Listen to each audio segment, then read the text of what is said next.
Olá, eu sou Daniel Barros, escritor e professor da Escola Superior de Polícia Civil do Distrito Federal. Hoje, no programa A Política Nua e Crua, nós vamos abordar um ponto muito polêmico, as eleições de 2022 e a dita terceira via. Vejamos, para que se questione ou se deseje uma terceira via, é necessário que haja uma polarização. E de fato, essa polarização existe. Essa polarização existe, mas não da forma como é dita. Ou seja, aí você pode dizer, Daniel, mas como é que existe polarização e não existe? A terceira via seria uma alternativa à extrema-direita e uma extrema-esquerda. E por que eu digo que existe uma polarização, mas não existe essa ideia da terceira via? Por quê? Porque não existe uma candidatura de extrema-esquerda. Existe sim uma candidatura de extrema-direita. É evidente, eu não preciso, não é uma questão de posicionamento ideológico, mas qualquer pessoa pode perceber os posicionamentos do atual presidente da República são posicionamentos totalmente de extrema direita, propondo fechamento de Congresso, fechamento de Superior Tribunal Federal, com o intuito de governar autoritariamente, sem obedecer regras. Então, isso está evidente. Agora, a candidatura do ex-presidente Lula consiste em extrema esquerda em quê? Durante os seus 8 anos de governo não houve nenhum rompimento de estrutura política ou econômica do país. Houve inclusão social, mas não houve rompimento com a classe dominante, com a burguesia nacional. Houve os maiores investimentos já feitos nas Forças Armadas no Brasil, foi feito também durante o governo Lula. Agora estamos para receber e deveremos receber com grande pompa os caças franceses que foram totalmente comprados e totalmente negociados e praticamente deixou pronto para que fosse concretizada a compra desses caças. Então, não houve uma reforma agrária como deveria ter acontecido. Não houve estatização de empresas privadas. Então, o Lula, aí se você me perguntar qual seria a terceira via dentro dessa discussão, a terceira via seria o quê? Um candidato de centro, concorda? Porque se tem uma extrema esquerda e uma extrema direita, você precisaria de um candidato de centro. E quem seria essa terceira via? Na minha opinião, seria o Lula. O Lula é a terceira via. Por quê? Porque o Lula, ele é um candidato de centro-esquerda. Centro-esquerda. E eu já digo isso há muito tempo. O Lula é um candidato um grande social-democrata. Ele busca apenas a inclusão social, apenas não, que é muito.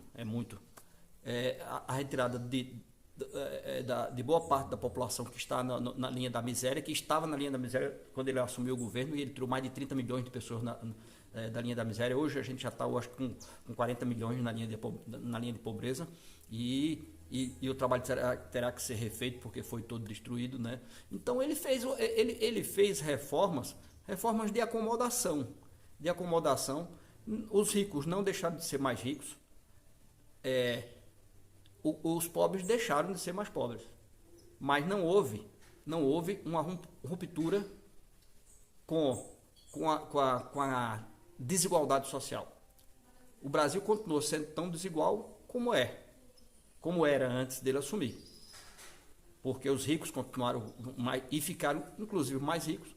Entretanto, ele subiu um pouco a questão da classe dos menos favorecidos, dos miseráveis, dos hoje chamados de invisíveis, foi sim o que fez o Lula no governo, nos 2 mandatos dele como presidente da República. Então, a alternativa, o discurso de que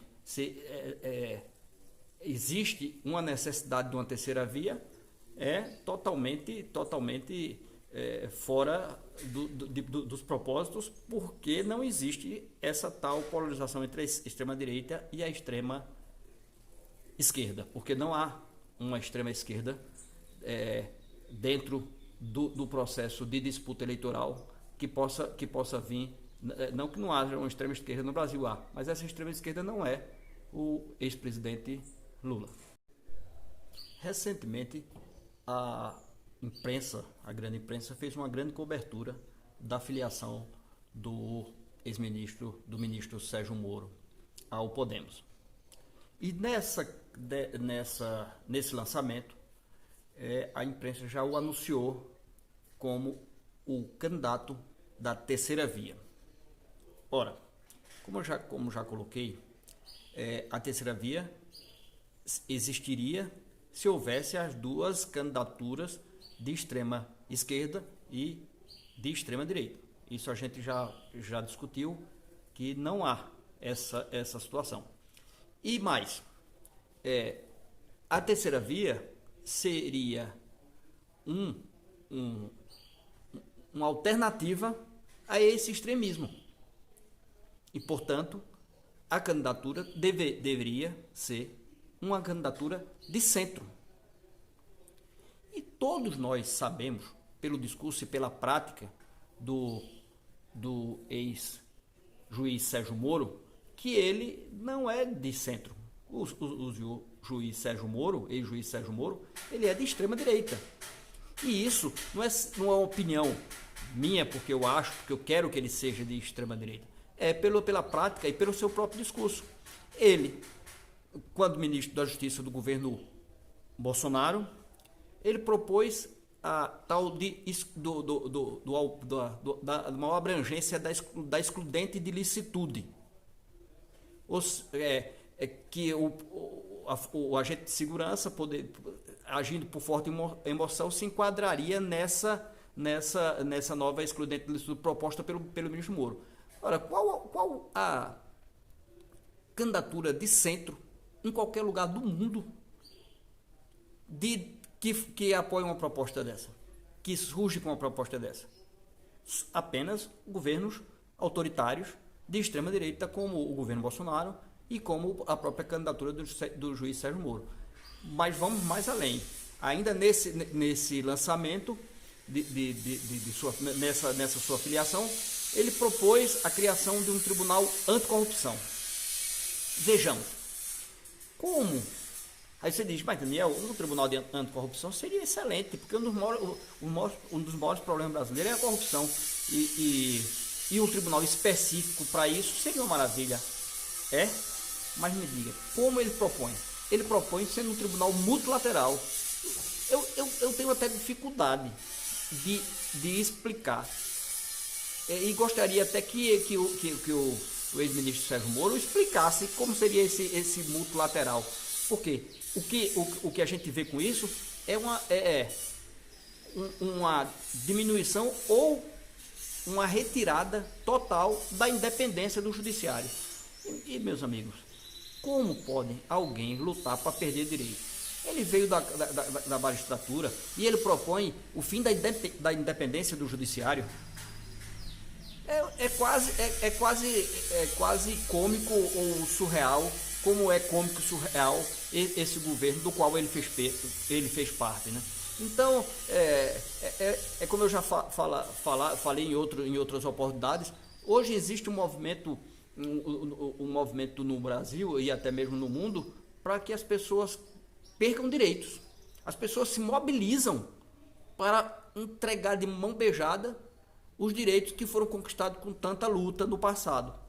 E esse posicionamento do senhor ministro Sérgio Moro, ele demonstra claramente o seu posicionamento ideológico de extrema direita, porque a diminuição da independência do judiciário naturalmente provoca um maior controle da ação desse mesmo judiciário e desse tribunal. Talvez o ministro Sérgio Moro pela experiência que ele teve como ministro em Curitiba, ele queira implantar essa experiência dele nesse tal tribunal e transformar e criar um grande tribunal de exceção, já que o dele foi restrito à comarca lá de Curitiba. E olha, e tem mais um ponto que comprova e que mostra que a candidatura do ex-ministro Sérgio Moro é uma candidatura de extrema direita, e de extrema direita mesmo, não é uma centro-direita, não, é uma extrema direita mesmo. Ele questiona como ele acusa as garantias constitucionais, os juízes garantistas, de serem coniventes com a impunidade. É quase, isso para o meio jurídico é quase uma loucura. Uma loucura. Porque, olha, se você não tem essas garantias, como você pode dar a quem está sendo julgado o direito de plena defesa? De plena defesa. Então, o que é que acontece? É aquela máxima, né? A gente tem as leis para punir os nossos adversários. Para os nossos inimigos, o rigor da lei. Para os nossos amigos, a interpretação moderada dessa mesma lei. Então, o que é que acontece? Ele quer liberdade para poder sair da legislação, para poder sair da ordem jurídica, quando ele questiona as garantias como uma forma de provocar impunidade. E a gente sabe exatamente que não é isso. Então, eu citei aqui 3, eu acho, pontos que mostram o posicionamento político e, consequentemente, o enquadramento do senhor ministro do governo Bolsonaro, Sérgio Moro, como uma candidatura de extrema-direita e, portanto, sem a menor possibilidade teórica de ocupar a dita terceira via. Ele pode sim ocupar o terceiro lugar nas pesquisas, tudo, mas não há de se dizer que a candidatura de seu Sérgio Moro é uma candidatura de terceira via, porque, como já falei, é uma candidatura que não se enquadra no perfil de uma candidatura de terceira via, por ser uma candidatura de extrema direita. Caros amigos e amigas, eu gostaria de me despedir, pedir para que deixe a sua curtida se gostou e principalmente o seu comentário sobre o tema abordado hoje, se você concorda, se não concorda, colocando seus pontos de vista, acrescentando. Portanto, mais uma vez, muito obrigado, agradeço ao Alexandre Santos e ao programa Arte Agora pela criação do programa A Política Nua e Crua, e essas curtidas e esse comentário, a gente possa criar mais fôlego para que o programa continue. Muito obrigado e até uma próxima.